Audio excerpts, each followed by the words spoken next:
ब्रह्मानन्दं परमसुखदं केवलं ज्ञानमूर्तिं द्वन्द्वातीतं गगनसदृशं तत्त्वमस्यादिलक्ष्यम् एकं नित्यं विमलमचलं सर्वधी साक्षिभूतम् भावातीतं त्रिगुणरहितं सद्गुरुं तं नमामि। ॐ पार्थाय प्रतिबोधितां भगवता नारायणेन स्वयं व्यासेन ग्रथितां पुराणमुनिना मध्ये महाभारतम् अद्वैतामृतवर्षिणीं भगवतीम् अष्टादशाध्यायिनीम् अम्ब त्वामनुसन्दधामि भगवद्गीते भवद्वेषिणीम् यं ब्रह्मा वरुणेन्द्ररुद्रमरुतः स्तुन्वन्ति दिव्यैस्तवैः वेदैः साङ्गपदक्रमोपनिषदैः गायन्ति यं सामगाः ध्यानावस्थिततद्गतेन मनसा पश्यन्ति यं योगिनः यस्यान्तं न विदुःसुरासुरगणा देवाय तस्मै नमः। यस्यान्तं न विदुःसुरासुरगणा देवाय तस्मै नमः।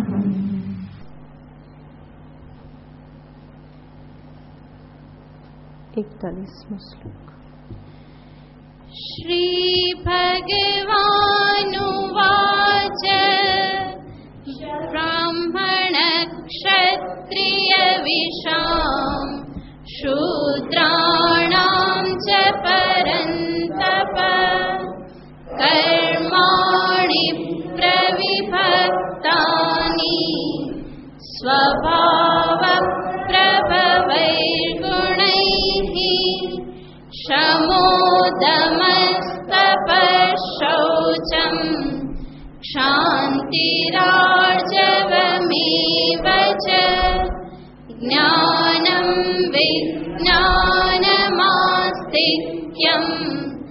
ब्रह्मकर्म स्वभावजं शौर्यं तेजो धृतिर्दाक्ष्यं युद्धे चाप्यपलायनं दानमीश्वरभावश्च क्षात्रं कर्म स्वभावजं कृषिगौरक्ष्यवाणिज्यं वैश्यकर्म स्वभावजं परिचर्यात्मकं कर्म शूद्रस्यापि स्वभावजं स्वे स्वे कर्मण्यभिरतः संसिद्धिं लभते नरः स्वकर्मनिरतसिद्धिं यथा विन्दति तच्छृणु यतः प्रवृत्तिर्भूतानां येन सर्वमिदं ततं स्वकर्मणा तमभ्यर्च्य सिद्धिं विन्दति मानवः। આગળના શ્લોકોમાં ભગવાન શ્રી કૃષ્ણચંદ્રએ વર્ણ અને આશ્રમને અનુરૂપ કર્મ દર્શાવ્યા અને આગળ કહ્યું કે આ વર્ણ અને આશ્રમને અનુરૂપ એવા પોતપોતાના કર્મને કરીને સ્વે સ્વે કર્મણી અભિરતઃ, પોતપોતાના કર્મમાં અભિરતઃ, અભિતઃ રતઃ અભિરતઃ, સંપૂર્ણપણે રત. સંપૂર્ણપણે રત એનો અર્થ તત્પરતાપૂર્વક, નિષ્ઠાપૂર્વક જે પોતાનું કર્મ કરે છે. તો એવી વ્યક્તિ પોતપોતાના કર્મમાં આ પ્રમાણે અભિરત થઈ અને સિદ્ધિમ લભતે, સિદ્ધિને પ્રાપ્ત કરે છે. સિદ્ધિને પ્રાપ્ત કરે છે તો સિદ્ધિ કઈ આપણે જોયેલું હતું, અંતઃકરણ શુદ્ધિરૂપી સિદ્ધિ, કે જે અંતઃકરણ પછી આત્મજ્ઞાનની પ્રાપ્તિને માટે અધિકારી બની રહેશે. તો એને ભગવાન અહીંયા સિદ્ધિ શબ્દથી કહે છે. ભગવાન કૃષ્ણચંદ્રના મનમાં મનુષ્ય અંતઃકરણ શુદ્ધિ પ્રાપ્ત કરે તો એ બહુ મહાન સિદ્ધિ છે. અણીમાં, લઘીમાં, ગરિમા, પ્રાકામ્ય, ઈશિતવ્ય એ તો બધી સિદ્ધિ છે, પરંતુ એનાથી મહાન સિદ્ધિ પોતાના મનને શુદ્ધ કરવું, એક સુંદર મનનું નિર્માણ કરવું એ મનુષ્ય જન્મમાં પ્રાપ્ત કરવાની એક મહાન સિદ્ધિ છે. કદાચ અણીમાં ગરિમા કરતાં પણ આ સિદ્ધિ પ્રાપ્ત કરવી કઠિન છે. માટે જ ભગવાન એને સિદ્ધિ એવું નામ આપે છે. તો અંતઃકરણ શુદ્ધ કરવું એ કોઈ સામાન્ય વસ્તુ નથી. મનુષ્ય પોતે જ પોતાનો વિચાર કરવો, પોતે જ પોતાની સર્જરી કરવા જેવું કાર્ય છે, અને એટલા માટે અત્યંત કઠિન બની રહે છે. અને એ કાર્ય જે સિદ્ધ કરી લે એને ભગવાન કહેશે કે એણે મહાન સિદ્ધિ પ્રાપ્ત કરી કહેવાય. કેવી રીતે? પોતપોતાનું કર્મ નિષ્ઠાપૂર્વક કરીને. સ્વકર્મ નિરતઃ સિદ્ધિમ યથા વિંદતિ તચ્છૃણુ. કોઈ કે માત્ર કર્મ કરી કરી અને આ પ્રમાણે થઈ જાય છે, તો ભગવાન કહેશે કે ના, જ્યારે કર્મ કરવાનું છે તો સર્વપ્રથમ કર્મ કેવી રીતે કરવાનું એ સમજવાનું છે. માત્ર સમજ્યા વગર ઊંધું ઘાલી અને કર્મ કરતા રહેવું એટલા માત્રથી કોઈ સિદ્ધિ પ્રાપ્ત કરી લેતું નથી. બલકે સમજ્યા વગર કર્મ જો કરવામાં આવે તો એ કર્મ વધારે ને વધારે બંધન ઊભું કરે છે. તો એને ભગવાન અહીંયા સમજાવે છે કે છે સ્વકર્મ નિરતઃ યથા સિદ્ધિમ વિંદતી. પોતાના કર્મમાં નિરત એવી વ્યક્તિ જે પ્રક્રિયાથી સિદ્ધિને પ્રાપ્ત કરે છે, તચ્છૃણુ, હે અર્જુન એને તું સાંભળ. તો ભગવાન એ પ્રક્રિયા બતાવે છે કેવી રીતે મનુષ્ય પોતાના કર્મને જ પોતાની સાધના માટેનું મહાન સાધન બનાવી શકે. તો ઈશ્વર કૃપાથી મનુષ્યને કર્મ એ મહાન સાધન પ્રાપ્ત થયેલું છે. પોતાની ઉન્નતિ સાધવાને માટે, આધ્યાત્મિક ઉન્નતિ સાધવાને માટે મનુષ્ય જે કર્મમય જીવન જીવી રહેલો છે એ કર્મને જ સાધન બનાવી અને એ આગળ વધી શકે એવી ભગવાને વ્યવસ્થા રાખેલી છે. તો એ કઈ પ્રકારની વ્યવસ્થા છે? કેવી રીતે સ્વકર્મમાં નિરત રહેલ વ્યક્તિ આવી સિદ્ધિને પ્રાપ્ત કરે છે? ભગવાન કહેશે એ તું મારી પાસેથી સાંભળ. અને એને દર્શાવતા સર્વપ્રથમ ભગવાને ઈશ્વરને દર્શાવ્યા કે જે પણ કર્મને જો તારે સાધન બનાવવું હોય તો જરૂર એ કર્મ થકી તારે ઈશ્વર સાથે જોડાણ કરવું પડશે. અને ઈશ્વર સાથે જોડાણ કરવા માટે સર્વપ્રથમ સમજવું પડે કે ઈશ્વર એટલે કોણ છે. આપણા શાસ્ત્રમાં ઈશ્વર કોને કહેવામાં આવેલ છે? તો ઉપનિષદ શાસ્ત્રમાં જે કહેવામાં આવ્યું છે એને જ ભગવાન અહીંયા દર્શાવે છે. ઉપનિષદ શાસ્ત્ર કહે છે કે જ્યાંથી આ જગતની ઉત્પત્તિ થાય છે, જ્યાં જગત સ્થિત રહેશે અને જ્યાં ફરી પાછું જગત વિલીન થઈ જાય છે, એને તું ઈશ્વર જાણ. યતો વા ઇમાની ભૂતાની જાયંતે યેન જાતાની જીવંતી યત પ્રયંત્ય બિષમ બિશંતીતિ તદ્વિજિજ્ઞાસસ્વ તદ બ્રહ્મ. એ જ બ્રહ્મ પરમાત્મા માયા શક્તિથી યુક્ત થઈ સબલ ઈશ્વર બની અને આ જગતની ઉત્પત્તિ, સ્થિતિ અને સંહાર કરે છે. અને આપણે ગઈ વખતે જોયેલું હતું કે એક જ પરમાત્મા ઉપાદાન કારણ છે, નિમિત્ત કારણ પણ છે. તો બે જુદા કારણ નથી. અને એને જ ભગવાન અહીંયા બતાવે છે યતઃ પ્રવૃત્તિર્ભૂતાનામ યેન સર્વમિદમ તતમ. જેનાથી સર્વભૂતોની પ્રવૃત્તિ થાય છે, જેમાંથી સર્વભૂતોની ઉત્પત્તિ થાય છે. યતઃ યસ્માત કારણાત સર્વભૂત જે છે એની પ્રવૃત્તિ ઉત્પત્તિ એની એ પ્રમાણે ઉત્પત્તિ થાય છે.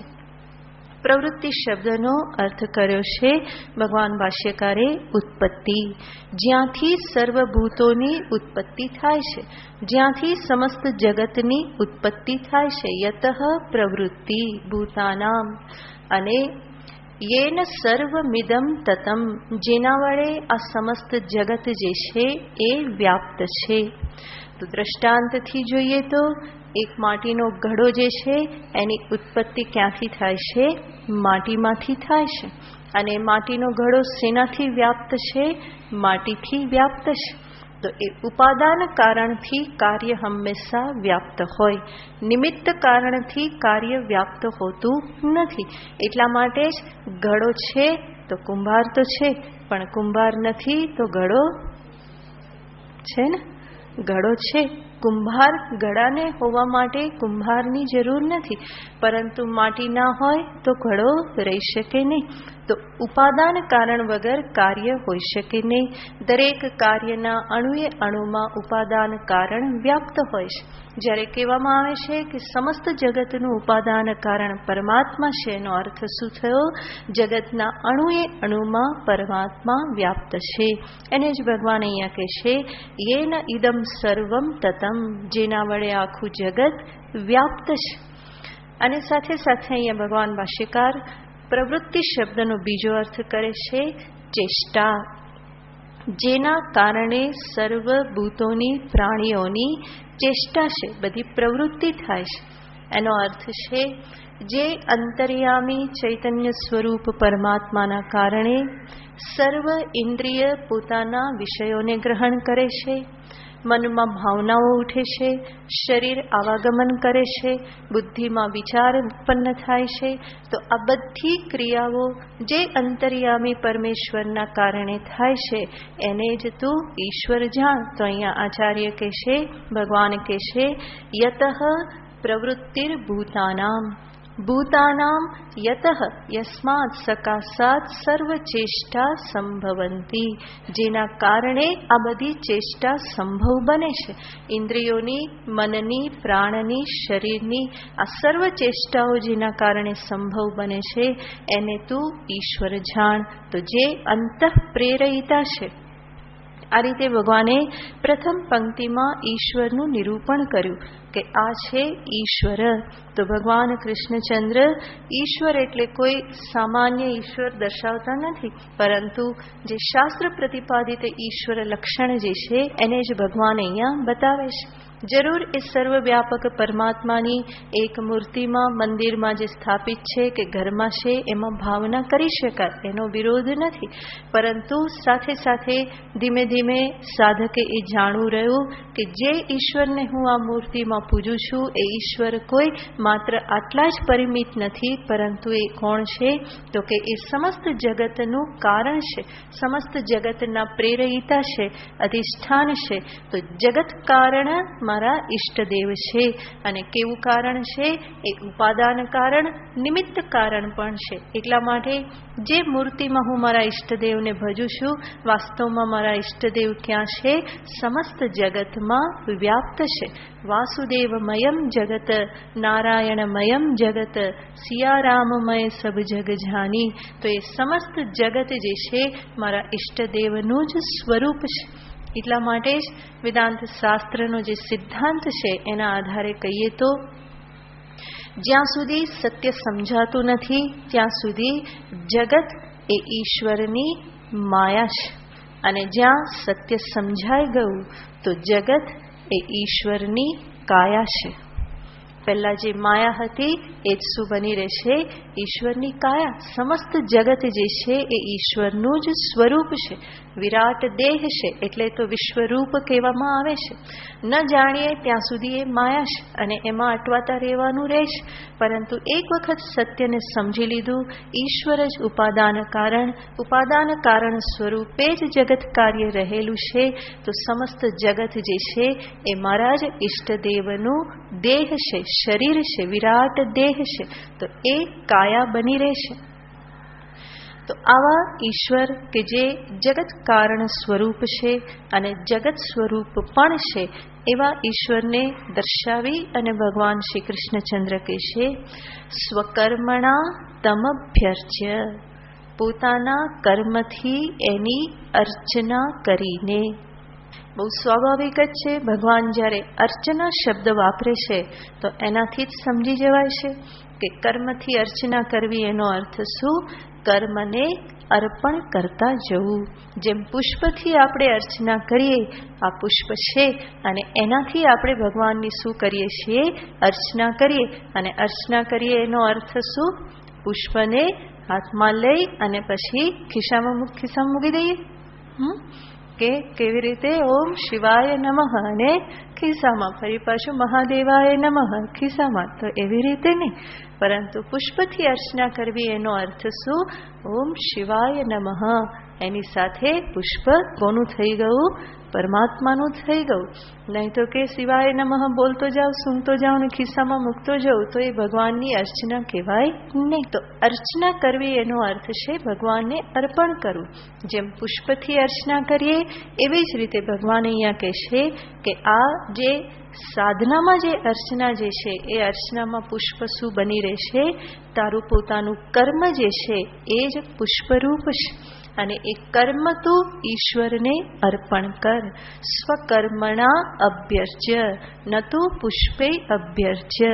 માત્ર પુષ્પથી અર્ચના નહીં, પરંતુ તારું જે કર્મ જે છે એને જ તું પુષ્પરૂપ સમજ અને એ કર્મથી તું પ્રભુની પૂજા કર. તો સ્વકર્મણા તમ અભ્યર્ચ્ય.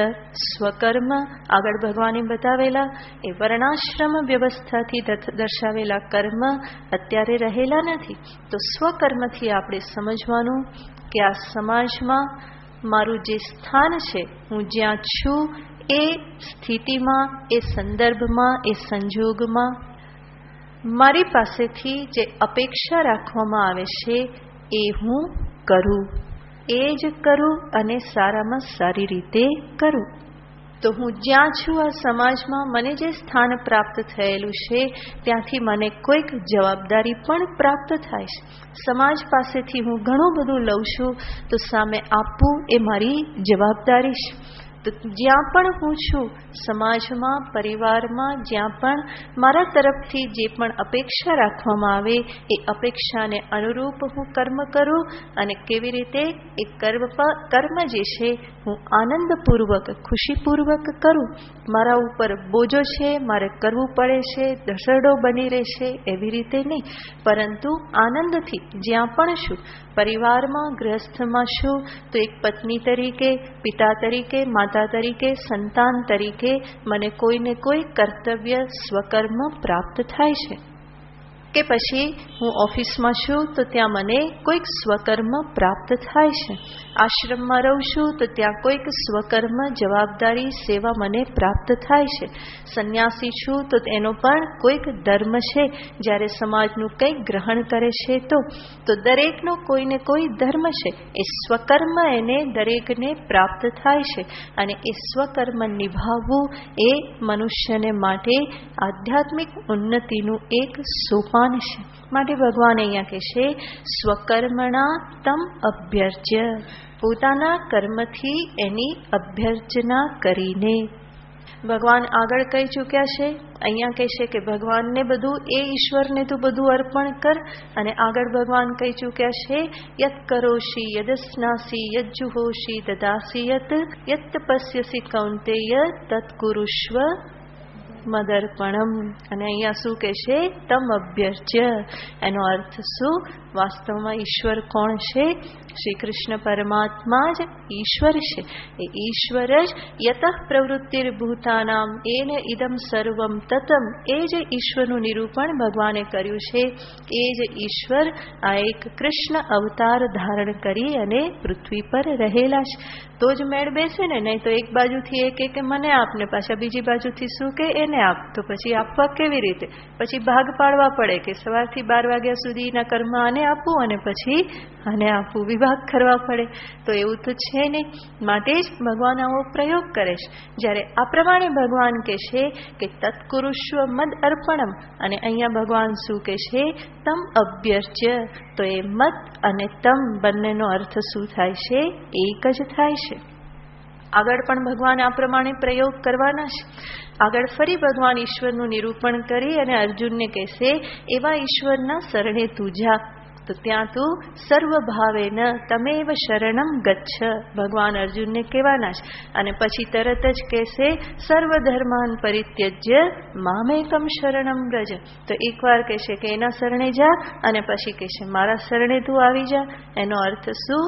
ભગવાન જેને એ તરીકે કહેશે અને હું તરીકે કહેશે, બંને કોણ છે? એક જ છે. તો અર્જુન તો એટલા ભાગ્યશાળી છે કે એની સામે જ સાક્ષાત પરમાત્મા હાજર છે અને એમના મુખેથી ઉપદેશ મળી રહેલો છે. એ જ એને સમજાવી રહેલા છે કે આ જ ઈશ્વરનું સ્વરૂપ છે. અને આપણે અનેક વખત જોયેલું છે કે પોતાનો સાચો પરિચય પોતે જ આપી શકે. બીજા ગમે એટલો પરિચય આપે પરંતુ એમાં કંઈ ને કંઈ અધૂરું રહે જ. અહીંયા સાક્ષાત કૃષ્ણ સ્વમુખે જ પોતાનો પરિચય પ્રગટ કરી રહેલા છે કે ઈશ્વર એટલે કોણ? તો ઈશ્વરનો અર્થ છે જેમાંથી આ જગત આવ્યું, જેના કારણે ભૂતોની સર્વચેષ્ટા થાય છે અને જેનાથી સમસ્ત જગત વ્યાપ્ત છે. અને એવા પરમાત્માને અભ્યર્ચ્ય, એની અર્ચના કરીને. અહીંયા ફરી જોવાનું છે, અર્ચના કરીને ભગવાન કહેશે. એ અર્ચના શબ્દથી જ ભગવાન દર્શાવે છે કે આ કર્મ કેવું બની રહેશે? નિષ્કામ કર્મ. તું કર્મ કર, પરંતુ ફળનું ક્ષેત્ર તું કોના ઉપર છોડી દે? ઈશ્વર ઉપર. એનો અર્થ શું? મને કર્મ કરવા મળ્યું એ જ મારું બહુ મોટું સદભાગ્ય છે, અહોભાગ્ય છે. હું મનુષ્ય બન્યો અને મને કોઈ કર્મ શક્તિ પ્રાપ્ત થઈ અને એ મારા કર્મને જ હું ઈશ્વરની આરાધનાનું સાધન બનાવી શકું, એ જ મારા માટે બહુ અહોભાગ્ય છે.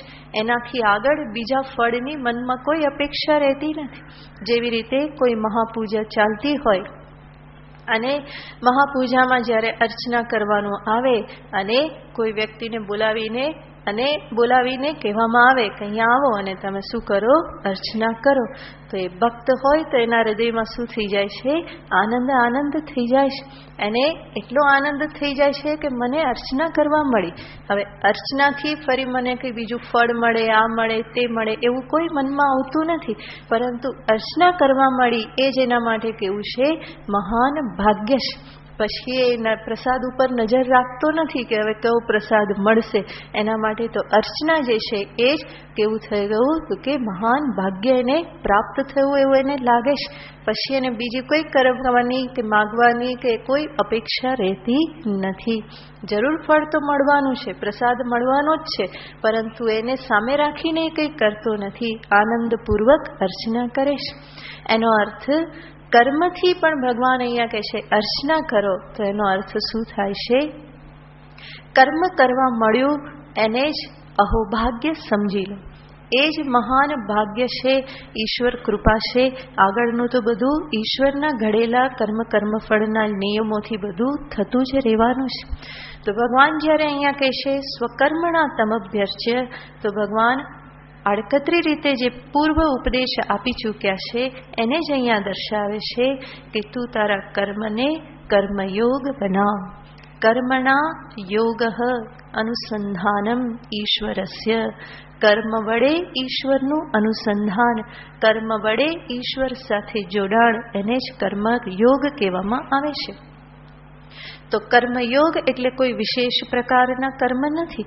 કર્મ બદલવાની જરૂર નથી, પરંતુ કર્મની પાછળની જે સમજદારી, અભિગમ જે છે એને જ બદલવાની જરૂર છે. ભગવાનને કર્મ અર્પણ કરવા એનો અર્થ છે ફરી ફરીને ઈશ્વરને સ્મરણ કરવું, એમ ઈશ્વરનું સ્મરણ કરવું. કર્મ કરતા પહેલા, કર્મ કરતી વખતે, કર્મ પૂરું થાય એ પહેલા, કર્મ કરતા પહેલા ઈશ્વરનું સ્મરણ કરું, પ્રભુ તે મને અવસર આપ્યો. કર્મ કરતા કરતા પ્રભુનું સ્મરણ કરું કે હે પ્રભુ, તારી કૃપાથી, તારી આપેલી શક્તિથી, તારી આપેલી બુદ્ધિથી, તારી આપેલી ઇન્દ્રિયોની શક્તિથી, તે આપેલા આ જગતરૂપી કર્મ ક્ષેત્રમાં હું કર્મ કરી રહેલો છું. તો વાસ્તવમાં તો હું નિમિત્ત માત્ર છું.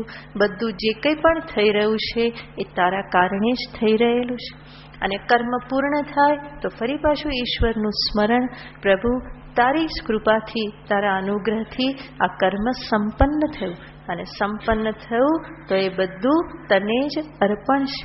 તો પહેલેથી કર્મની શરૂઆત, મધ્ય, અંત, સર્વ સ્થિતિમાં ફરી ફરીને ઈશ્વરનું સ્મરણ અને પોતાનામાં માત્ર ને માત્ર નિમિત્ત ભાવ રાખો, એને જ કર્મયોગ કહેવામાં આવે છે. અને એવી રીતે કર્મ કરવું એને જ કહેવાય છે કર્મથી ભગવાનની પૂજા. અને આ કર્મ કેવું બની રહેશે? તો એમાં 3 વસ્તુ યાદ રાખવાની રહેશે કે જે પ્રમાદ રહિત હોય, જે માત્ર સ્વાર્થની સંકુચિતતાથી રહિત હોય, અને જે અભિમાનથી રહિત હોય. જેવી રીતે ભગવાનને આપણે પુષ્પ ચડાવીએ તો કેવા પુષ્પ ચડાવીએ? તાજા, સારા, શોધીને ચડાવીએ છીએ. એમાં ક્યાંક ગરબડ હોય તો એને એક બાજુ કાઢી નાખીએ છીએ. તો સારા સુંદર પુષ્પથી ભગવાનની અર્ચના કરીએ. ભગવાનને બિલ્વપત્ર ચડાવીએ તો કેવા? ત્રિદલમ, એવા 3 દલથી યુક્ત અખંડ એવા બિલ્વપત્ર ચડાવીએ. ખંડિત હોય તો નથી ચડાવતા. તો શુદ્ધ અખંડ પુષ્પ બિલ્વથી ભગવાનની અર્ચના કરીએ છીએ. હવે મારે પણ જો મારા કર્મને ઈશ્વરને અર્પણ કરવાનું હોય તો કર્મ કેવી રીતે કરું કે જે કર્મમાં આ બધા દોષ હું ન રહેવા દઉં. દોષથી યુક્ત અશુદ્ધ એવું કર્મ પ્રભુને કેમ ચડાવાય? જો પ્રભુને જ મારે સમર્પિત કરવું હોય તો કર્મ કેવું હોવું જોઈએ? એક તો પ્રમાદ રહિત હોવું જોઈએ. પ્રમાદ રહિત, આળસથી રહિત, જેમ તેમ પૂરું કરી નાખ્યું એવું નહીં, પરંતુ અર્ચના કરવાની હોય, પૂજા કરવાની હોય તો એ સર્વભાવથી કરવાની હોય. એમાં પ્રમાદ નહીં. સમગ્ર રીતે હું મારી જાતને એમાં રડું, સુંદર રીતે કર્મ કરું. અમને અમારા ગુરુજી કહેતા કે એવી રીતે કર્મ કરો કે બીજા કોઈને એમાં સુધારો કરવાનો અવકાશ જ ના રહે. કર્મ એવું થાય કે કોઈની બુદ્ધિ એમાં ચાલી જ ના શકે કે આનાથી વધારે સારી રીતે કરી શકાય. તો એને કહેવાય સમગ્રતાથી કરેલું કર્મ. એટલે વિચારપૂર્વક અને સમગ્ર વ્યક્તિત્વને એમાં હું નાખી અને કર્મ કરું કે પછી એને સુધારવાનો કોઈને અવકાશ ના રહે. તો એ પ્રમાદથી રહિત થયેલું કર્મ કહેવાય. એવી જ રીતે બીજી વસ્તુ કે એ કર્મમાં સ્વાર્થ ના હોય. સ્વાર્થ એટલે કે જેના પરિણામે હું માત્ર મારા પરિવારનું જ સુખ જોઉં એવું નહીં, પરંતુ એ કર્મ ઉદાર ભાવથી થાય. એવી રીતનું કર્મ થાય કે જેના પરિણામે મારું, પરિવારનું, સમાજનું, સર્વનું કલ્યાણ થાય. બહુજન હિતાય, બહુજન સુખાય. અને ત્રીજું, એ કર્મમાં અહંકારની ગંધ ના આવતી હોય. પુષ્પમાં હંમેશા સુગંધ આવતી હોય તો એ પુષ્પ ચડાય. એ પુષ્પ કરમાઈ ગયું હોય, કોહવાઈ ગયું હોય, ગંધાતું હોય તો ભગવાનને ચડાવાતું નથી. તો પુષ્પની જેમ જ મારું કર્મરૂપી પુષ્પ જે છે એ પણ અહંકારની બદબૂથી મુક્ત હોવું જોઈએ. એમાં પ્રતિક્ષણ એ ભાવ અંતરમાં આવ્યો હોય કે પ્રભુ તારા થકી, પ્રભુ તારા થકી તું જ કરી રહેલો છે, તું જ કરાવનાર છે, તારી જ કૃપા કામ કરી રહી છે. ફરી ફરીને એ પ્રકારનો એક નમ્ર ભાવ અંતરમાં ધારણ કરી, નિમિત્ત ભાવ અંતરમાં ધારણ કરી અને કર્મ કરવામાં આવે તો એવું કર્મ કર્મ ભગવાનની અર્ચનાને માટે કામ આવે.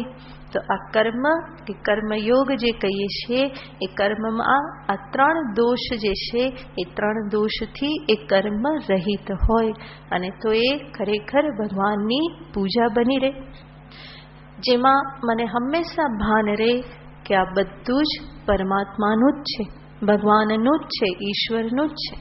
જેવી રીતે કોઈ એક મોટા ઘરમાં કોઈ એક નિષ્ઠાવાન નોકર કે જે વર્ષોથી કામ કરતો હોય એક ઘરના સભ્ય જેવો, એને હંમેશા શું યાદ રહેશે?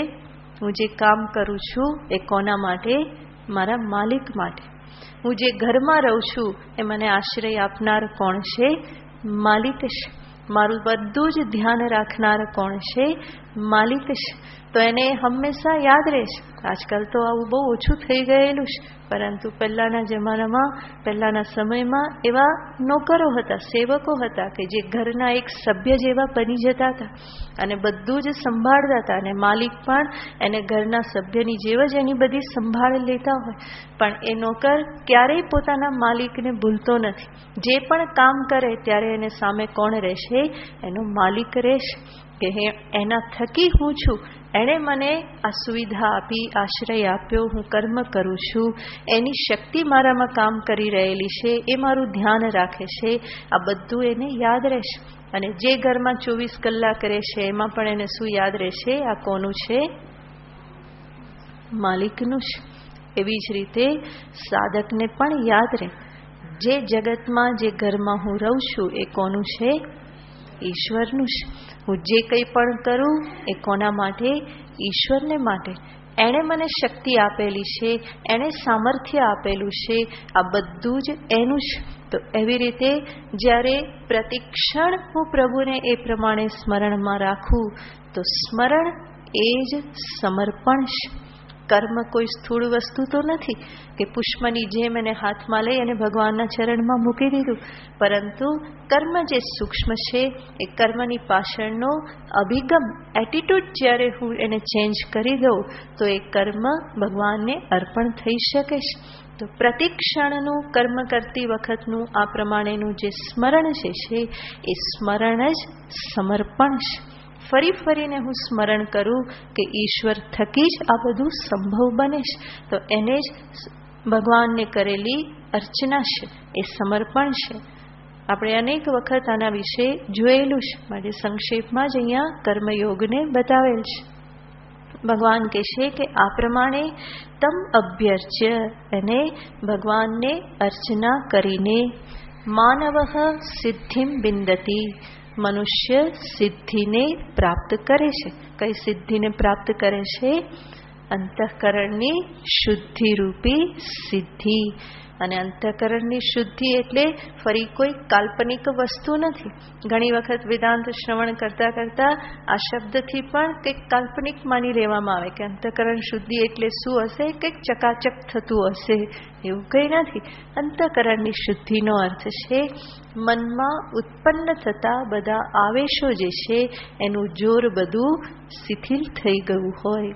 કામ, ક્રોધ, લોભ, મોહ, મદ, માત્સર્ય, આ બધા તીવ્ર આવેગો જે છે એ બધા શિથિલ થઈ ગયા હોય, જેને હું ખાડી શકવાને સમર્થ હોઉં, અને આગળ એવી સ્થિતિ કે એ બધા આવેશ રૂપે ઉત્પન્ન થતા જ નથી. તો મનની એક અવિચલ સમત્વ સ્થિતિ જે છે, સાપેક્ષ સમત્વ, જેને વૈરાગ્યથી યુક્ત સ્થિતિ પણ કહી શકાય, તો એ જ અંતઃકરણની શુદ્ધિ છે. તો એ પ્રમાણેની સિદ્ધિ આ કર્મરૂપી સાધનથી મનુષ્ય પ્રાપ્ત કરે છે. ભગવાનનું કહેવાનું છે કે એ જ લક્ષ્યને સામે રાખીને કર્મ કરો, બાકીનું બધું તો બાય પ્રોડક્ટ તમને મળી જ જવાનું છે. તો આ આધ્યાત્મિક ઉન્નતિરૂપી લક્ષ્યને સામે રાખી અને તમે કર્મ કરો. જેવી રીતે ફળને માટે આપણે વૃક્ષ વાવીએ છીએ, બરાબર? વૃક્ષ કોઈ વાવવામાં આવે ખેતીમાં તો ફળને માટે વાવીએ છીએ કે જેથી કરીને ચીકુ પ્રાપ્ત થાય. તો ચીકુની વાડી ધરાવનારો એ વાવે છે શેના માટે? ચીકુ મેળવવા માટે. પરંતુ ચીકુ તો એને પ્રાપ્ત થાય જ છે, ફળ સાથે સાથે છાંયો પ્રાપ્ત થાય છે. તો એ છાંયો જે છે એ કેવી છે? તો કે એ તો બાય પ્રોડક્ટ છે.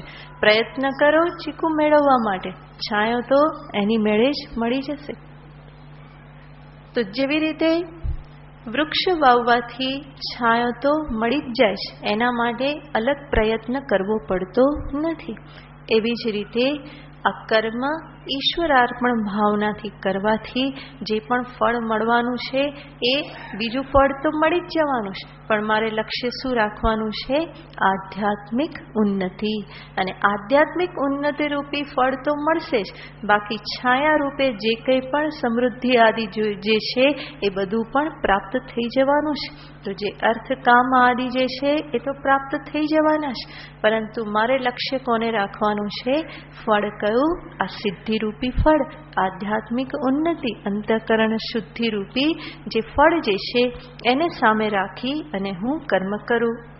તો આ ભગવાને અહીંયા પ્રક્રિયા બતાવી કે કેવી રીતે પોતાના કર્મમાં નિરત રહી અને આ સિદ્ધિને પ્રાપ્ત કરી શકાય છે.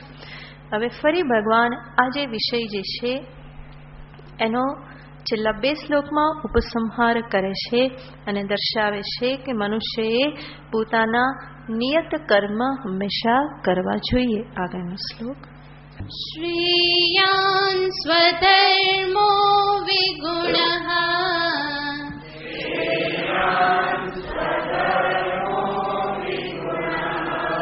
પરધર્માત્ સ્વનુષ્ઠિતાत्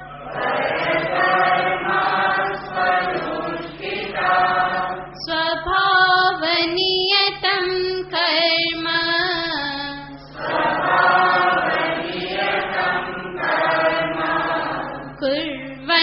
कुर्वन्नाप्नोति किल्बिषम्.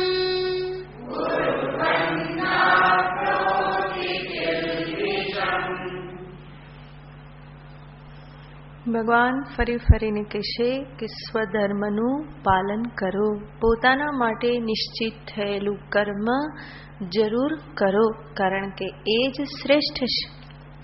શ્રેયાન સ્વધર્મઃ વિગુણઃ અપી. વિગુણઃ પરધર્માत् સ્વનુષ્ઠિતાत् વિગુણઃ સ્વધર્મઃ શ્રેયાન.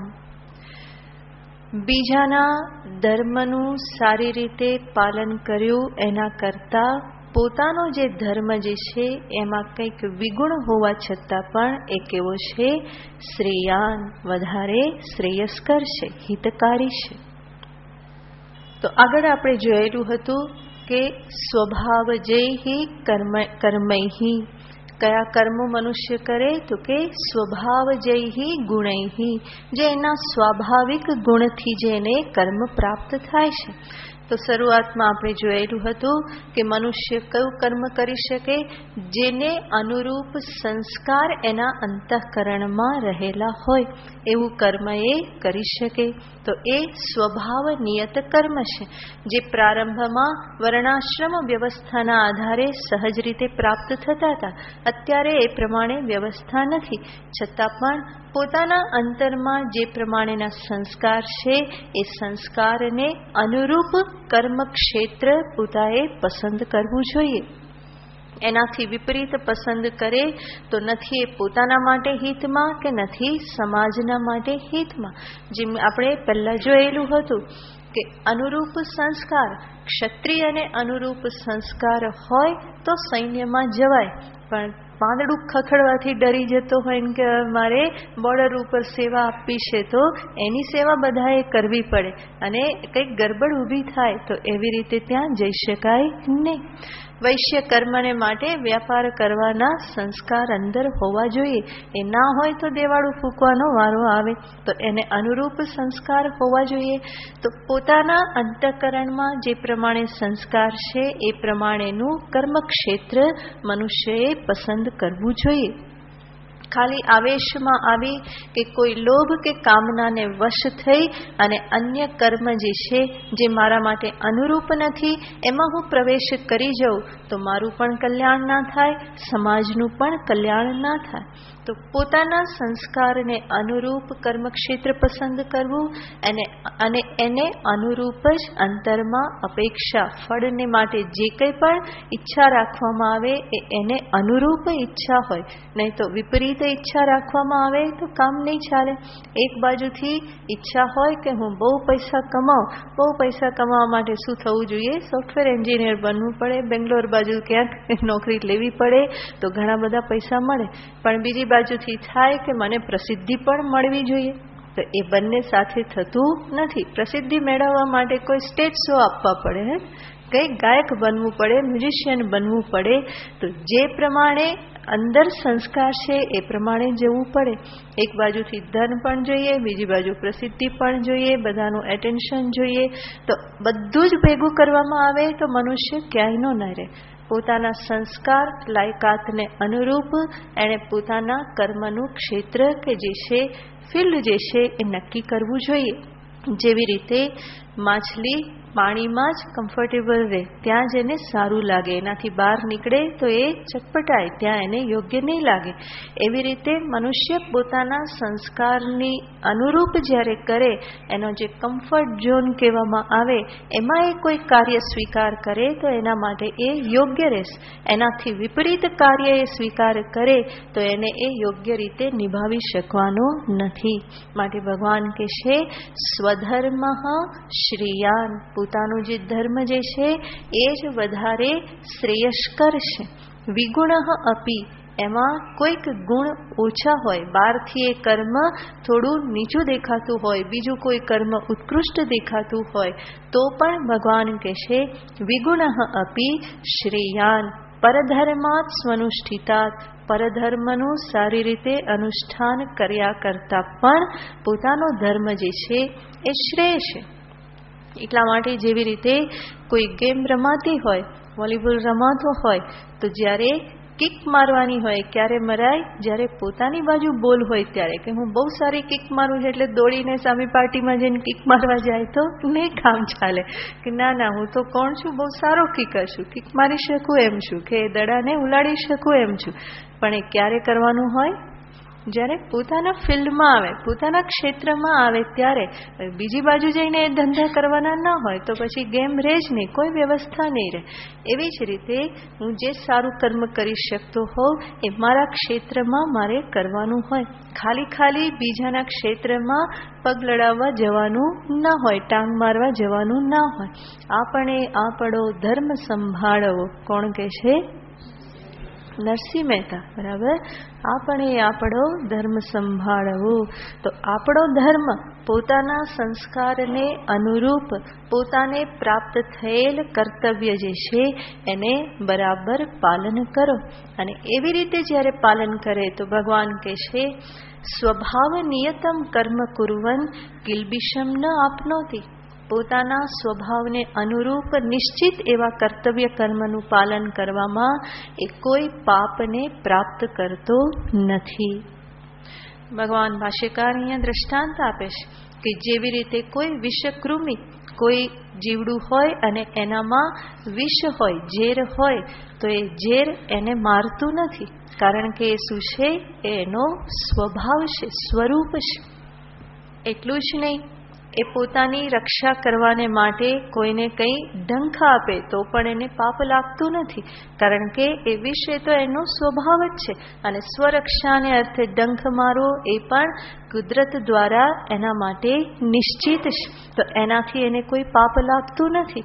એવી જ રીતે મનુષ્ય જ્યારે પોતાનું કર્મ કરે, એ કર્મ બાહ્ય દ્રષ્ટિએ કંઈક વિગુણ દેખાતું હોય, થોડું ગુણ રહિત દેખાતું હોય, તો પણ ભગવાન કહે છે કે એ કરી અને એને કોઈ પાપ પ્રાપ્ત થતું નથી. કિલ્બિષમ ન આપનોતી. જેવી રીતે ક્ષત્રિય કર્મ છે, ક્ષત્રિયએ હિંસા કરવી પડે છે, યુદ્ધ કરવું પડે છે. તો હિંસા એ બહારથી કેવું કર્મ છે? વિગુણ કર્મ છે, શ્રેષ્ઠ કર્મ નથી. છતાં પણ ક્ષત્રિયને માટે એ પ્રમાણેની યુદ્ધગત હિંસા એ કેવી છે? સ્વધર્મ છે. અને સ્વધર્મ છે માટે એના માટે કેવી છે? શ્રેયાન. એવો ક્ષત્રિય મેં કહું એમ બોર્ડર ઉપર જઈને હાથ જોડીને ઊભો રહી જાય કે અહિંસા પરમો ધર્મ, તો કામ ચાલવાનું નથી. તો એ હિંસા એ ત્યારે એનો ધર્મ થઈ જાય છે. એ વિગુણ અપી શ્રેયાન, એના માટે એ કેવું છે? શ્રેયસ્કર છે. બહારથી વિગુણ કોઈક ગુણ કોઈક અંશે એ નિકૃષ્ટ દેખાતું હોય છતાં પણ એ કર્મ કેવું છે? એના માટે શ્રેયસ્કર છે. અને એવી ધર્મ માટેની જે હિંસા જે છે એ હિંસા કરીને પણ એ પાપને પ્રાપ્ત થતો નથી. નહીં તો બધા કે બ્રાહ્મણ કર્મ શ્રેષ્ઠ ને બધા વેદ રટવા બેસી જાય તો એ સંભવ બનવાનું નથી. તો સોસાયટી એ રીતે ચાલતી નથી. દરેકે પોતપોતાના સ્વભાવ નિયત કર્મ, સ્વકર્મ, સ્વકર્તવ્ય પાલન એ કરવાનું હોય અને એના થકી જ એ આ ઉન્નતિને પ્રાપ્ત કરી શકે છે. બાકી કર્મના સંદર્ભમાં જો વિચાર કરવામાં આવે, કર્મના સ્વરૂપમાં, તો કોઈ કર્મ સંપૂર્ણપણે નિર્દુષ્ટ નથી. અને ભગવાન એને આગળના શ્લોકમાં દર્શાવે છે. સહજમ કર્મ કૌંતેય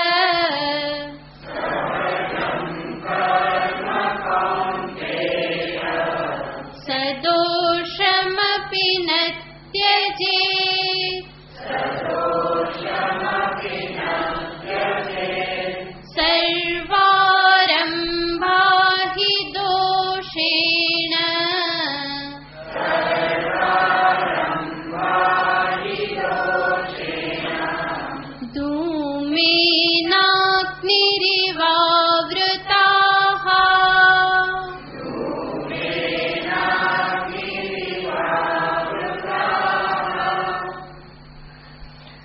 ભગવાન કહે છે કે ખાલી કર્મના સ્વરૂપનો જ વિચાર કરવા જશો તો બધા કર્મ કેવા છે?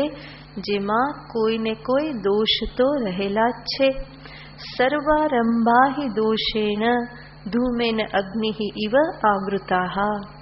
જેવી રીતે અગ્નિ ધુમાડાથી આવૃત હોય છે, પ્રકાશમાન અગ્નિની સાથે ધુમાડો રહેલો હોય છે, એવી જ રીતે દરેક કર્મની સાથે કોઈને કોઈ દોષ તો જોડાયેલો હોય જ છે. સર્વારંભા હિ દોષેણ આવૃતા. આરભ્યતે ઇતિ આરંભઃ. જેનો આરંભ કરવામાં આવે, શરૂઆત કરવામાં આવે, કર્મની શરૂઆત કરવામાં આવે છે, માટે કર્મને આરંભ શબ્દથી કહેવામાં આવે છે. તો સર્વ આરંભાઃ સર્વ કર્માણી દોષેણ આવૃતાની. બધા જ દોષથી આવૃત છે. અને માટે હે અર્જુન, હે કૌંતેય, સદોષમ અપી સહજમ કર્મ ન ત્યજેત. થોડા દોષવાળું જણાતું હોય તો પણ સહજમ કર્મ, સહજ એટલે સ્વભાવ નિયત, એવું જે કર્મ જે છે નિશ્ચિત કર્તવ્ય કર્મ, ન ત્યજેત, એનો ત્યાગ ન કર. તો ઉલટી રીતે વિચાર કરવા જશે તો બધા કર્મમાં દોષ દેખાવાનો જ છે. કોઈને થાય કે બ્રાહ્મણ કર્મ તો શું વેદ રટ્યા કરવાના, તો લાગે કે તો બહુ કંટાળો લાગે, માટે હવે શું કરવું? તો કે ક્ષત્રિય કર્મ. ક્ષત્રિય કર્મતા શું? તો કે જીવની હાનિ છે, લડવા જવું પડે, તકલીફ થાય, હિંસા કરવી પડે, તો શું કરવું? વૈશ્ય કર્મ કરવું. વૈશ્ય કર્મમાં તો જૂઠું તો બોલવું જ પડે, એના વગર તો વેપાર ચાલવાનો નથી. તો વેપાર કરવા માટે શું કરવું પડે? કોઈને કોઈ જૂઠાણાનો આશ્રય. સર્વ સેલ્સમેન શું કરે? જૂઠું બોલવું જ પડે. સેલ્સમેનશીપ કરવી એટલે શું કરવાનું? તો કે જૂઠું બોલવાનું. પોતાની પ્રોડક્ટ જે છે એને મોટી મોટી બતાવવી જ પડે, નહીં તો વેચાવાનું નથી. તો ત્યાંય દોષ તો રહેલો જ છે. અને શૂદ્રને થાય કે મારે તો સેવા જ કરવાની, કોઈ કે એમ જ કર્યા કરવાનું, વૈતરું કરવાનું. તો દરેક કર્મ જે છે એમાં કોઈને કોઈ દોષ તો રહેલો જ છે. માટે એવા દોષનો વિચાર કર્યા વગર જે કર્મ પ્રાપ્ત થયેલું છે એને નિષ્ઠાપૂર્વક કરો. કહેવાય છે કે કોઈ એક ચમાર હતો અને ચમારને એને સાંભળ્યું કે કાશી જ મરણ કેવું છે, તો કે મુક્તિ આપનારું છે. તો ત્યાં કાશી પહોંચી ગયા કે કમસે કમ મુક્તિ નહીં તો કંઈક સારો જન્મ તો મળે કે કાશી જઈને મરું તો કાશી જઈને ગયા, એચમાર ગયા. શુદ્ર જમારનું કર્મ એટલે કહ્યું છે શુદ્ર કર્મ જ. તો ત્યાં ગયા અને કાશીમાં બેઠા હતા તો ક્યાંક કોઈક બ્રાહ્મણને મળ્યા તો વાત થઈ અને પૂછ્યું કે ભાઈ કાશી કેમ પધાર્યા? તો કે આગળનો જન્મ સુધરે ને એટલે કે કાશી પધાર્યો. કે અચ્છા, તો કે ગંગા સ્નાન કરતી વખતે જે જન્મ જોઈએ એ ભાવના કરજો કે હવે આવતો જન્મ આવો મળે. તો કે હવે તો હું જરૂર ભાવના કરીશ કે કંઈક મને ઉપરનો જન્મ મળે. તો પેલા વિદ્વાને કહ્યું કે પહેલેથી બરાબર વિચાર કરી રાખજો. તો કે સારું, કે તમે જ મને શીખવાડો ને કે શું કરું. તો એમણે કહ્યું કે ભાઈ બ્રાહ્મણ કર્મ શ્રેષ્ઠ છે, બ્રાહ્મણ જન્મ શ્રેષ્ઠ છે, માટે એવી ભાવના કરવાની. તો એણે વિચાર કર્યો કે હા વાત તો સાચી, પણ પછી તરત માથું ખંજવાળે, અરે બ્રાહ્મણ બનીશ તો સવાર વહેલું ઉઠવું પડશે, સંધ્યા કરવી પડશે, સ્નાન શૌચ બધું બહુ જાળવવું પડશે, અને બધા વેદની શાખા આ બધું જે છે એનું રટણ કરવું પડશે, બધાને કર્મ કરાવવા માટે જવું પડશે. જ્યારે અત્યારે મારે એવું કંઈ કરવું પડતું નથી, માટે કે બ્રાહ્મણ તો નહીં બનું. તો કે સારું. પછી વિચાર કર્યો કે ક્ષત્રિયનો જન્મ બહુ સારો, કે હું એ માગીશ. તો પછી ક્ષત્રિય જન્મ માગવાનો વિચાર કર્યો. ફરી આગળ લાગ્યું કે આમાં તો બહુ જોખમ, કે આપણું તો કે એમાં દિલ નહીં ચાલે, કે યુદ્ધ કરવા જવાનું ને ભય લાગે, હંમેશા ભયથી રહેવાનું, ગમે ત્યારે જવું પડે. તો કે એ તો આપણાથી નહીં થાય. પછી વૈશ્ય જન્મ, તો કે વૈશ્ય જન્મ લઈએ તોય હંમેશા ચિંતા, ધંધામાં ખોટ ગઈ તો ફરી પાછી કે તો એ પણ ચિંતા છે. તો કે એ પણ નહીં ચાલે. તો કયો ચાલશે? જે છે તે બરાબર, કે એમાં કંઈ આગળ પાછળ કરવાની જરૂર નથી. જેવી રીતે માછલીને પૂછવામાં આવે કે તારે પાણીમાં રહેવું છે, જમીનમાં રહેવું છે કે આકાશમાં રહેવું છે, તો એ શું કહેશે? જ્યાં છું ત્યાં મને શાંતિથી રહેવા દો, કારણ કે એને ત્યાં કમ્ફર્ટેબલ લાગે છે. તો એવી જ રીતે આ ચમારભાઈને પણ શું થયું? ઈચ્છા તો થઈ કે કંઈક બીજું બની જાવ, પણ પછી છેલ્લે શું થયું? ના ના, આ જ બરાબર છે. શા માટે? સ્વભાવ નિયતમ, એ પ્રમાણેના સંસ્કાર છે. અને એટલા માટે એને છોડીને બીજે ક્યાંય જાય તો સર્વત્ર દોષ તો સર્વત્ર રહેલા જ છે. માટે કર્મમાં દોષનો વિચાર કર્યા વગર પોતાને જે પ્રાપ્ત થયેલું છે એને ઈશ્વરાર્પણ ભાવનાથી નિષ્ઠાપૂર્વક હંમેશા અર્પણ કરી દેવાનું હોય. નિષ્ઠાપૂર્વક કર્મને કરી અને ઈશ્વરને અર્પણ કરી દો. અને આપણા શાસ્ત્રમાં આમાં અનેક દ્રષ્ટાંત જોવામાં આવે છે કે પોતાનું કર્મ, જે સ્વધર્મ જે છે એનું પાલન કરવાથી, નિષ્ઠાપૂર્વક પાલન કરવાથી મનુષ્ય જરૂર આધ્યાત્મિક સિદ્ધિ, અંતઃકરણ શુદ્ધિ અને એના થકી અંતે આત્મજ્ઞાનને પ્રાપ્ત થાય છે. ખાલી જોર કરી અને કર્મ બદલી દેવાથી એ કર્મ મારા માટે ઉન્નતિનું સોપાન બનતું નથી.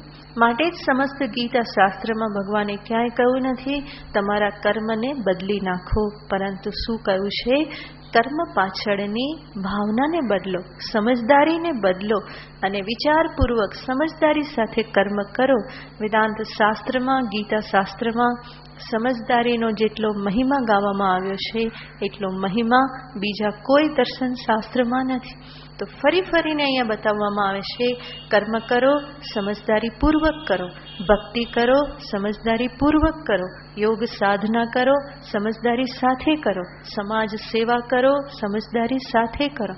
સમજ સાથે નહીં કરો તો એનું જેટલું ફળ મળવું જોઈએ એટલું ફળ પ્રાપ્ત નહીં થાય. તો અનેક દ્રષ્ટાંત આપણા શાસ્ત્રમાં જોવા મળે છે કે જ્યાં સ્વભાવ નિયત કર્મ કરી અને મનુષ્ય પોતાના આધ્યાત્મિક લક્ષ્યને પામે છે. જ્યાં શાંતિ પર્વમાં બહુ સરસ એક કથા આવે છે કૌશિક બ્રહ્મચારીની. કૌશિક બ્રહ્મચારી મોટા તપસ્વી, પોતે તપશ્ચર્યા કરતા હતા અને ખૂબ તપશ્ચર્યા કરી, ઉપાસના કરી, જપ કર્યા. એમાં એક દિવસ એવું થયું કે પોતે વૃક્ષ નીચે જપ કરવા બેઠા હતા, ધ્યાન કરવા. એવામાં સામેના વૃક્ષ પર એક કાગડો આવી અને કાં કરવા લાગ્યો. તો એમને વિક્ષેપ થયો અને પરિણામે એમણે આંખ ખોલીને એ કાગડાની સામે જોયું તો એ કાગડા એમને આંખમાંથી અગ્નિ નીકળ્યો અને કાગડો બળીને ભસ્મીભૂત થઈ ગયો. આજે કાર્ય થયું તો એક કૌશિક બ્રહ્મચારીજી હતા, એમને બહુ ખુશી થઈ ગઈ કે મારું તો તપ બહુ વધી ગયું, આટલી બધી શક્તિ મારામાં આવી ગઈ છે કે હું જેની સામે જોઉં એ બળીને ભસ્મીભૂત થઈ જાય છે. તો તપશ્ચર્યાનો અહંકાર તરત જ આવી ગયો અને એ અહંકારના કારણે એ પછી જ્યારે નીકળે છે તો આ જ અંદર ભૂત ભરાઈ ગયેલું છે કે હું તો બહુ મોટો તપસ્વી અને હું તો જેની સામે જોઉં એને હું બાળીને ભસ્મીભૂત કરી દઉં. તો એવી રીતે એ તપશ્ચર્યા પૂરી કરી અને આગળ નીકળે છે. આગળ એ નીકળે છે તો ત્યાંથી કોઈ એક તુલાધાર જે છે એની પાસે જાય છે અને ત્યાં કંઈક વાત થાય છે. તો એ વાતથી એને કંઈક સાંભળવા મળે છે અને ત્યાં એ કંઈક ઈચ્છા પ્રગટ કરે છે. તો એ તુલાધાર કહે છે કે ત્યાં એક ગૃહિણી રહેશે અને એ ગૃહિણી પાસે તમે જાઓ, ત્યાંથી તમને વધારે જ્ઞાન પ્રાપ્ત થશે. તો એ ગૃહિણી પાસે જાય છે અને બહાર ઊભી અને ભિક્ષા માટે એ અવાજ આપે છે. તો ભિક્ષા માટે અવાજ આપે છે ત્યારે ગૃહિણી કહે છે કે હું આવું છું, આપ થોડી વાર ઊભા રહો, હું મારા નિયત કર્મમાં વ્યસ્ત છું, હમણાં આવીને ભિક્ષા આપું છું. તો જ્યારે ગૃહિણી બહાર આવ્યા ત્યાં સુધીમાં બ્રહ્મચારીને ગુસ્સો આવી ગયો કે હું આવ્યો છું અને જલ્દી આવતા નથી. એમ ગુસ્સો આવ્યો તો પેલા ગૃહિણીની સામે બહુ તાકીને જુએ છે ને એમ કે આને પણ હું બાળીને ભસ્મ કરી દઉં. તો પેલી ગૃહિણી કહે છે કે મને ખબર છે કે તમે એક કાગડાને બાળીને આવ્યા છો, પરંતુ હું કાગડો નથી. કહે છે ભલે તમે એ કરીને આવ્યા, મારી સામે જોવાથી હું નહીં બળું, હું કાગડો નથી. કે હું જાણું છું તમે જંગલમાં મોટું કામ કરીને આવ્યા છો, પરંતુ હું કાગડો નથી. એ સાંભળતાની સાથે એને થયું કે આઘાત લાગી ગયો અને પછી એને કહે છે, પૂછે છે કે તમે આ સિદ્ધિ ક્યાંથી પ્રાપ્ત કરી? કે મારી તો સિદ્ધિ તો બહુ નાની સૂની છે, પરંતુ તમને આવું જ્ઞાન, ત્રિકાળ જ્ઞાન ક્યાંથી પ્રાપ્ત થયું? ત્યારે ગૃહિણી પછી કહે છે કે હું મારા સ્વધર્મમાં રત છું, હું સ્વભાવ નિયત કર્મ કરું છું અને એનાથી ઈશ્વરની અર્ચના કરી અને આગળ વધેલી છું. તમારે હજુ જ્ઞાન જોઈતું હોય તો તમે હું કહું છું ત્યાં જાઓ. એવી કરીને ફરી પાછા એને ધર્મવ્યાધ પાસે મોકલે છે. ધર્મવ્યાધ ફરી પાછા એક કસાઈનું કામ કરનારા હતા, પરંતુ હતા જ્ઞાની. તો એની પાસે એને મોકલે છે અને પછી ત્યાંથી એ જ્ઞાન પ્રાપ્ત કરે છે. તો આ બધા જે દ્રષ્ટાંત જે છે મહાભારતમાં એ દર્શાવે છે કે પોતાનું નિયત કર્મ કરવાથી મનુષ્ય જરૂર ઉન્નતિને પ્રાપ્ત કરે છે. સ્વભાવ નિયતમ કર્મ સદોષમ અપી, એ દોષથી યુક્ત હોવા છતાં પણ ન ત્યજેત. ભગવાન કહે છે પોતાને જે ડ્યુટી પ્રાપ્ત થયેલી છે એનો ક્યારેય પણ ત્યાગ કરવો જોઈએ નહીં. હું સમાજમાં રહું છું, મારું કર્તવ્ય છે, તો કર્તવ્ય કર્મનું પાલન કરવામાં ક્યારેય પ્રમાદ કરવો જોઈએ નહીં. નહીં તો તમે કેવા બની રહેશો? તો કે આશ્રિત બની રહેશો, રેફ્યુજી જેવા. જેવી રીતે રેફ્યુજી કંઈક કરે નહીં, પડ્યા રહેવાનું, એને આશ્રય આપવામાં આવે કેમ્પમાં, એના સિવાય એ શું કરી શકે? તો જગતમાં પણ એવું આપણે થઈ જવાનું નથી, પરંતુ પોતાનું જે યોગદાન, પોતાનો ફાળો જે છે એ જરૂર પ્રદાન કરવો જોઈએ. પોતાનો ધર્મ, પોતાના પરિવાર પ્રત્યે, પડોશી પ્રત્યે, પોતાની આજુબાજુના સમાજ પ્રત્યે, રાષ્ટ્ર પ્રત્યે, વિશ્વ પ્રત્યે પોતાનું જે કંઈ પણ કર્તવ્ય જે છે એ કર્તવ્યમાં જરૂર યોગદાન આપવું જોઈએ, એનું પાલન કરવું જ જોઈએ. ભગવાન અહીંયા ચોખ્ખી આજ્ઞા આપે છે, સદોષમ અપી ન ત્યજેત, એને છોડે નહીં. કારણ કે દોષનો વિચાર કરવા જશો તો કોઈ કર્મ દોષથી રહિત દેખાવાનું નથી. સર્વારંભા હિ દોષેણ આવૃતાહા ધૂમેન અગ્નિ ઇવ. માટે એવો વિચાર નહીં કરો, પરંતુ કર્તવ્ય સમજીને એને ઈશ્વરને અર્પણ કરવાની ભાવનાથી કરો. અહીંયા ફરી એવો અર્થ નહીં લેવાનો કે ગમે તે કર્મ કરવા લાગે, બરાબર? તો અધર્મ આચરણ કરવા લાગે એવો નથી. ભગવાન શું કહે છે? સ્વધર્મ સદોષમ અપી, એમાં કંઈક દોષ રહેલો હોય તો પણ પોતાના ધર્મનું પાલન ક્યારેય પણ છોડવાનું ન હોય. જેમાં આપણે જોયું ક્ષત્રિય ધર્મ, એમાં હિંસા છે, હિંસા દોષ છે, છતાં પણ ક્ષત્રિયને માટે શું કર્મ આપ્યું છે? યુદ્ધે ચ અપલાયનમ, યુદ્ધમાંથી પાછા ના ફરવું. તો દોષ હોવા છતાં પણ એ જે કર્મ જે છે એને છોડવાનું ન હોય. સદોષમ અપી ન ત્યજેત. ભલે એ દોષથી કોઈક ઓછા ગુણથી યુક્ત હોય તો પણ ભગવાન કહેશે કે પોતાનું કર્મ સ્વકર્મ નિયતમ, જે નિયત કર્મ એમાં અભિરત સિદ્ધિમ વિંદતી. કેવી રીતે? સ્વકર્મણા તમ અભ્યર્ચ્ય. તો પોતાનું કર્મ સ્વકર્તવ્ય એ મનુષ્યને માટે સૌથી મહાન સાધન છે આગળ વધવાને માટે. સ્વકર્તવ્ય પાલન. હું જ્યાં છું, જે સ્થાનમાં છું, ત્યાંથી જે ડ્યુટી મને પ્રાપ્ત થાય છે એ મારે નિભાવવાની હોય. ત્યાં એ પ્રકારનો એટીટ્યુડ ના હોય કે બીજા કરી જ લેશે ને, મારે શું કરવાની જરૂર. બહુ બધા કરનારા છે, હું ના જાઉં તો શું ફેર પડશે? ફેર તને પોતાને પડશે, બીજા કોઈને ફેર પડવાનો નથી. તો જ્યાં પણ પોતાનું કર્તવ્ય પ્રાપ્ત થાય, જે સ્થાનમાં જે કરવાનું હોય તે કરવાનું જ હોય. બીજા કરી લેશે માટે મારે કરવાની જરૂર નથી એવો વિચાર કરવાનો ના હોય. બીજા કરી લેશે અને હું ના કરું તો હું કરવાની એક તક ગુમાવું છું, અવસર ગુમાવું છું. મારા અંતઃકરણમાંથી કોઈક અશુદ્ધિની કાંકરી ખેરવવાનો, તો એ અવસર હું ક્યારેય ન ગુમાવું. ભગવાન કહેશે ન ત્યજેત. આજે તને ઓપોર્ચ્યુનિટી જે પ્રાપ્ત થયેલી છે એનો તું ત્યાગ ક્યારેય પણ ના કર.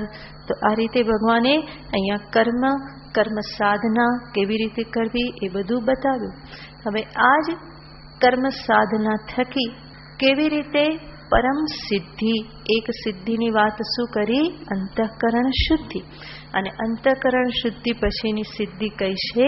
તો કે આત્મજ્ઞાન રૂપી સિદ્ધિ, જેને ભગવાન આગળ નૈષ્કર્મ્ય સિદ્ધિથી બતાવે છે. તો એ સિદ્ધિ કેવી રીતે પ્રાપ્ત થાય એ આખી જે સાધનાના સોપાનો જે છે એને ભગવાન આગળના શ્લોકોમાં બતાવવાના છે, જેને પછી જોઈશું. ઓમ પૂર્ણમદ પૂર્ણમિદં પૂર્ણાત પૂર્ણમુદચ્યતે પૂર્ણસ્ય પૂર્ણમાદાય પૂર્ણમેવાવશિષ્યતે. ઓમ શાંતિ શાંતિ શાંતિ. હરિ ઓમ શ્રી ગુરુભ્યો નમઃ. હરિ ઓમ.